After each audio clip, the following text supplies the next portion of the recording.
But on the face of it, the judge's conclusions seem to support the government's claim that Lord Ashcroft secretly controlled Telemedia, a company apparently owned by a charitable trust which for 5 years failed to give any money to charity.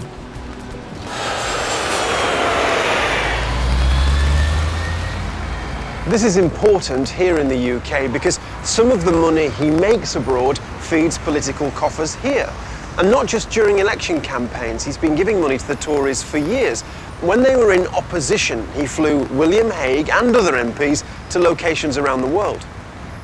William Hague was the leader who appointed Michael Ashcroft as the Conservative Party treasurer. So I think there's always been quite a close relationship between them, certainly a close working relationship between them. The Foreign Secretary enjoyed free trips to countries close to Lord Ashcroft's heart, Belize and the tiny islands of Turks and Caicos, another country where Lord Ashcroft faces accusations of hiding his business interests. So this is the final stop in our journey. It's also the third place that Lord Ashcroft is a citizen: the UK, Belize and here, the Turks and Caicos Islands.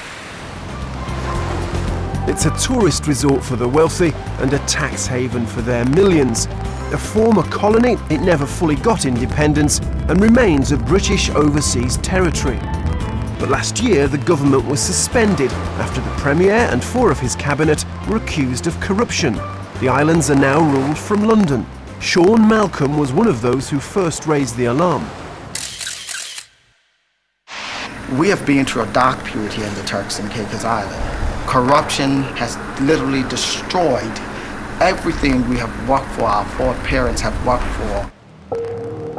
And British police are now involved. A team of detectives is working on the islands, a criminal investigation into the allegations of corruption. And some of the transactions they are looking at involve multi-million-dollar loans from Lord Ashcroft's bank, which is run by his son, Andrew. This is Lord Ashcroft's bank here on the Turks and Caicos. It used to be called the Belize Bank, now it's called the British Caribbean Bank. And it's a very active business. It's lent $1/3 of $1 billion, which makes it the biggest lender here on the Turks and Caicos. One of the people the bank lent money to was Michael Mizik, the country's former premier who went from being an estate agent to living in this luxurious mansion with his TV star wife. Mr. Mizik is now at the heart of the corruption allegations. Michael Mizik was the minister of everything. He controlled the business licensing board, he controlled Crown land, he controlled development, inward investment. So all the vital services that you needed, you had to go to the premier. He's also a man who did business with Lord Ashcroft's bank. Panorama has discovered the UK detectives are looking into a $5 million loan Mr. Mizik received from Belize Bank. The interest alone would have been about $500,000 a year. Mr. Mizik told an inquiry examining the initial allegations of corruption that he had made repayments, but he didn't produce any clear documentary evidence that anything had been paid back. His deputy, Floyd Hall, was involved in obtaining an even larger loan from Belize Bank for $19 million. We understand that detectives will be asking the bank about the circumstances in which both of the loans were made. Politicians from both of TCI's main political parties want to know more about the Belize Bank loans.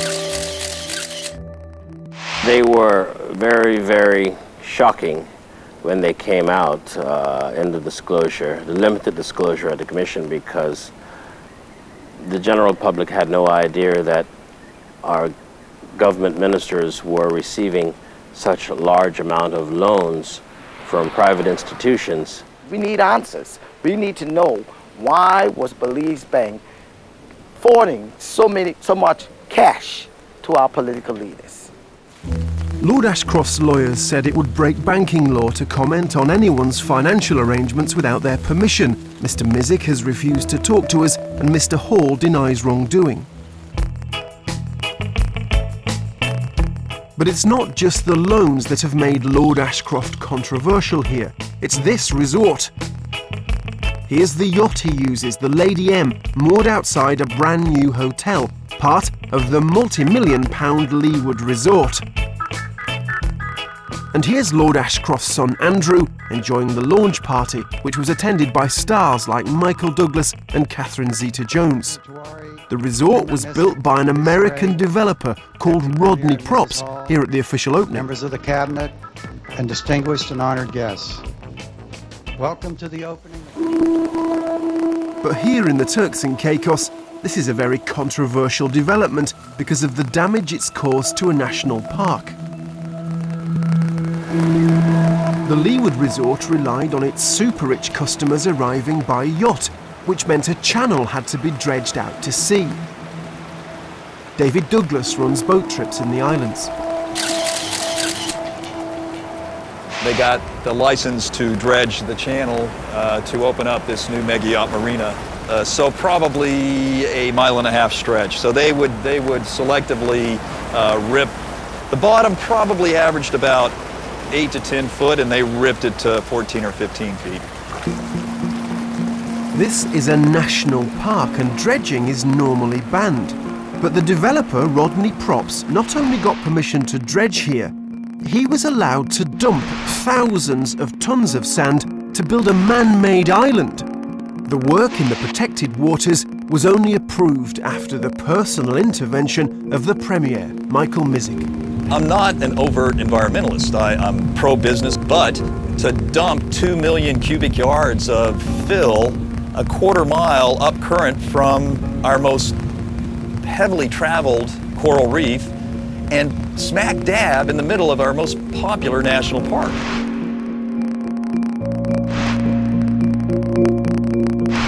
In the end, the court here ruled that Premier Mizik had exceeded his powers and the decision was illegal. And Panorama has learned that that decision is also being looked at by British police as part of their investigation in the islands. But what's this development got to do with Lord Ashcroft? Well, according to his lawyers, nothing at all. But talk to some of the people who built the resort and they'll tell you a rather different story. This is Gordon Williams. His company did the electrical and plumbing work. The whole thing behind it was was an Ashcroft job. I mean, I don't even know the man now, but that was the word on the town if you talk to anyone. And this is Scott Hulking. His company built the swimming pool and restaurant.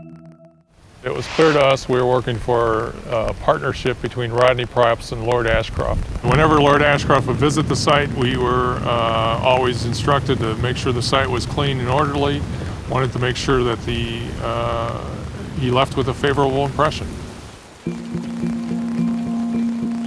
But Lord Ashcroft has consistently denied any partnership. His lawyers told us he has never been in partnership as defined by any professional or business measure with Rodney Props. And he denies that he was at any time a partner in any development which has the word Leeward in the title. But in the last month there have been two significant developments. 2 weeks ago the stock exchange heard an announcement about the role of this